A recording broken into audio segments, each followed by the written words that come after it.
अस्सलाम वालेकुम dear aspirants, how are you?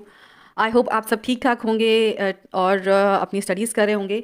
और क्योंकि स्टडीज़ के दौरान आपको क्विक नोट्स की ज़रूरत होती है और ऐसे नोट्स जो कि आपको बहुत इजीली बुलेट फॉर्म में मिल जाएं, अवेलेबल हों, बुलेट फॉर्म्स में हों और क्विक हों, शॉर्ट हों, तो आपके लिए बहुत इजी रहता है। और क्योंकि आज का जो टॉपिक है that is the war of independence, और वॉर ऑफ इंडिपेंडेंस को हम इतना डिटेल में नहीं डिस्कस करते हैं, बट हमें हर चीज़ का पता होना चाहिए कि वॉर ऑफ इंडिपेंडेंस स्टार्ट क्यों हुई थी। एक रिवोल्ट था, इट वॉज अ रिवोल्ट, और what ever it was, mutiny थी या वॉर थी, क्यों लड़ी गई थी, कॉजेज पता होने चाहिए, and how did it change the situation of and the scenario of the sub continent. तो हमें ये सब चीज़ें पता होनी चाहिए। That's why I am today discussing the quick notes with you regarding the war of independence. So let's discuss them.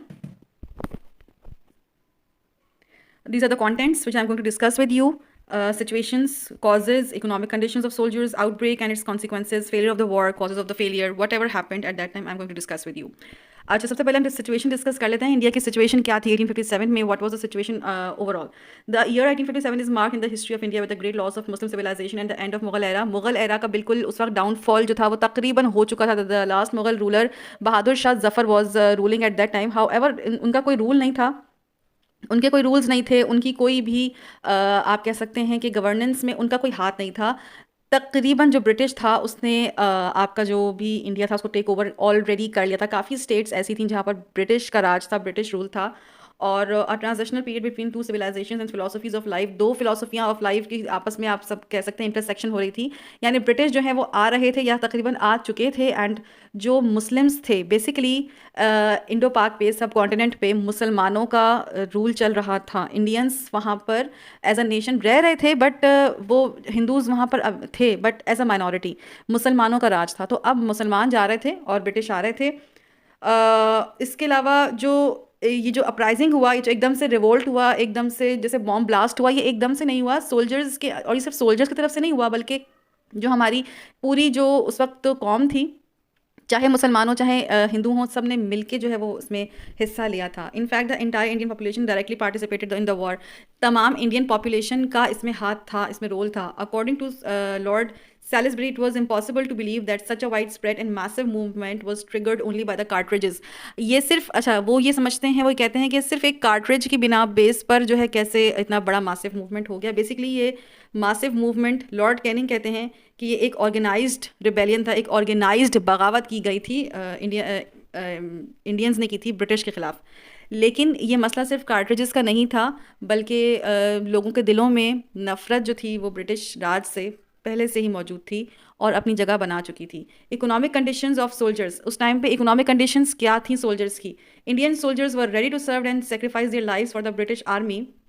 लेकिन वो तो रेडी थे अपनी जान कुर्बान करने के लिए। और आपको पता है कि इंडियन सोल्जर्स को, इंडियन जवानों को ज़्यादातर जो ब्रिटिश आर्मी है वो अपनी फ़ौज में इसलिए रखती थी ताकि जब सर्व करने का मौका आए या जब भी वॉर का कोई इस तरह का सिचुएशन आए तो वो इंडियन सोल्जर्स को अपनी आर्मी में यूज़ करें और जो ब्रिटिश आर्म्ड सोल्जर्स हैं वो सेव कर लिए जाएँ। ठीक है, डिफेंस के तौर पर हमेशा इंडियन सोल्जर्स को इस्तेमाल किया जाता था। आपने देखा होगा फर्स्ट वर्ल्ड वॉर में भी ऐसे हुआ था। Their dedication and sincerity was always doubted by the British officials and the Indian soldiers never got high ranks. कभी भी ऐसा नहीं है कि अगर आप बहुत सिंसियर हैं, बहुत लॉयल हैं, अगर आप ब्रिटिश को बहुत अच्छे तरीके से अपना काम करके दिखा रहे हैं तो वो आपको हाई रैंक्स देंगी, अच्छी सैलरी देंगी। No, it was not like that. The preaching of Christianity was part and parcel of the British army. Basically चाहते क्या थे जो यूरोपियंस, दे वांटेड कि क्रिश्चियनिटी का राज हो, क्रिश्चियन जो रिलीजन है वो आम हो जाए, और इंडिया में भी ये जो ब्रिटिश ये जो मुसलमान हैं और हिंदू हैं इनकी जगह क्रिश्चियंस हों। ठीक है ना, क्रिश्चियन अपना लें, तमाम लोग क्रिश्चियनिटी को अपना लें। During free time British officials use to distribute religious tracts among the sepoys to attract them towards Christianity. अक्सर सिपाहियों को जो है ना वो क्रिश्चियनिटी की तरफ राग़िब करने के लिए मुख्तलिफ़ किस्म के पॉम्फलेट्स और ये इस तरह की चीज़ें बांटते थे ताकि ना लोग उनको पढ़ें और क्रिश्चियनिटी को एम्ब्रेस करें, to embrace the Christianity. Those who regarded those activities as wrong were not able to enjoy salary increase. उनकी सैलरी इंक्रीज नहीं होती थी जो इन चीज़ों को गलत समझते थे या नहीं एक्सेप्ट करते थे। कॉजेज ऑफ द वॉर हुई, लेकिन उसके कॉजेज क्या थे? The reaction of Indian soldiers fuelled to the fire of hatred which was burning in the hearts of Indian people for a long time. Reaction Indian soldiers, no doubt, जो लड़ाई start हुई थी war of independence की, वो cartridges की base पे हुई थी, ठीक है ना, कि हमने ये कार्ट्रिजेस यूज़ नहीं करने, हमने ये जो गोलियाँ होती हैं, जो बंदूक में जो गोलियाँ इस्तेमाल की जाती हैं, हमें ये इस्तेमाल नहीं करनी, हमें ये यूज़ नहीं करनी, इस पे बेसिकली बेस करती है।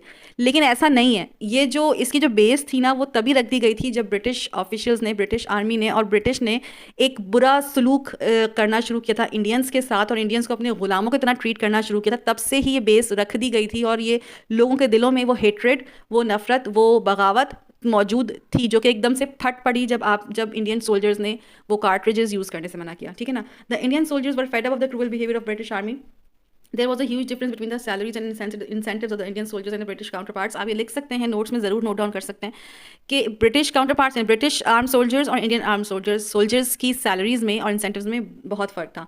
The injustice created hatred in the hearts, इस नफरत की जो पैदावार है वो बेसिकली इस नाइंसाफ़ी की वजह से हुई थी। The infantry soldier use to earn, वो सोल्जर जो मार्च करते हैं, ठीक है, इन्फेंट्री सोल्जर्स जो मार्च करते हुए जाते हैं, जो अगर जब आर्मी में होते हैं तो मार्च करते हैं, यानी कि ऑन फुट होते हैं, बहुत पैदल चलते हैं, और जिनके पास व्हीकल्स प्रोवाइडेड नहीं होते, उन सोल्जर्स के, यानी जो इतने हार्ड वर्किंग सोल्जर्स होते हैं, एक होते हैं कैवलरी सोल्जर्स, वो अलग होते हैं। कैवलरी सोल्जर्स ज़्यादातर जो है आपके इंग्लिश होते थे, यानी जो अंग्रेज़ होते थे वो अंग्रेज़ों को कैवलरी आर्मी में रखते थे, यानी वो आर्मी जिसमें आपको तोपें वगैरह दी जाती हैं, व्हीकल्स प्रोवाइड किए जाते हैं, और जो इंडियन सोल्जर्स होते थे उनको वो इन्फेंट्री रखते थे, यानी कि विदाउट व्हीकल्स, और उनकी सैलरी क्या होती थी, ₹7 per month, okay, per month they were use to get. Political causes भी थे इसके। पॉलिटिकल कॉजेज क्यों थे?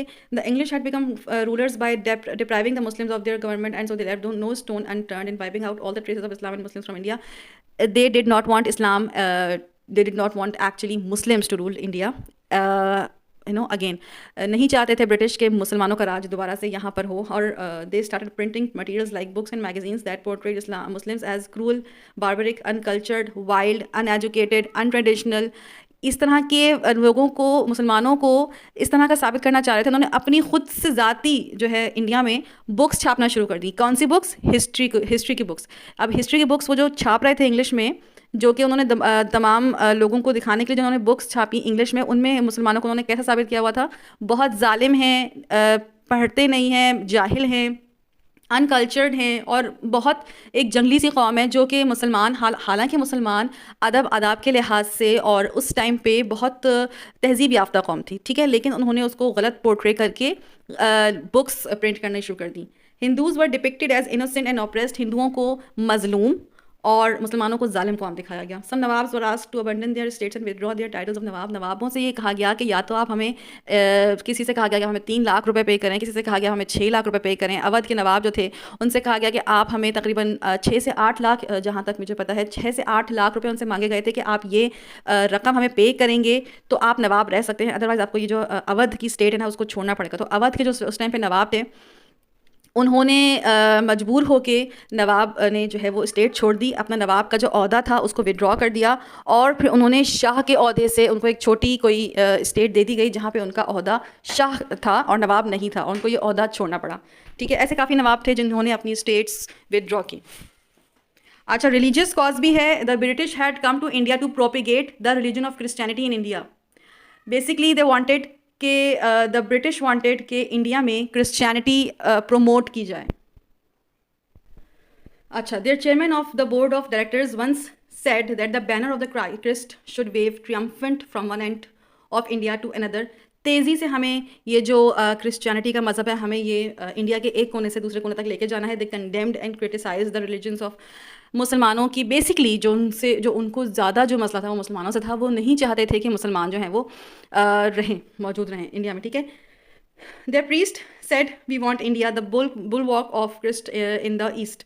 हम चाहते हैं कि इंडिया जो है वो एक डिफेंसिव वॉल, बुलवॉक कहते हैं डिफेंसिव वॉल बन जाए ईस्ट में, क्योंकि वेस्ट में तो क्रिश्चियनिटी था, ईस्ट में इंडिया को एज अ बुलवॉक ऑफ क्रिस्ट चाहते थे वो। Outbreak of the war. अब वॉर छिड़ गई, मतलब जंग हो गई।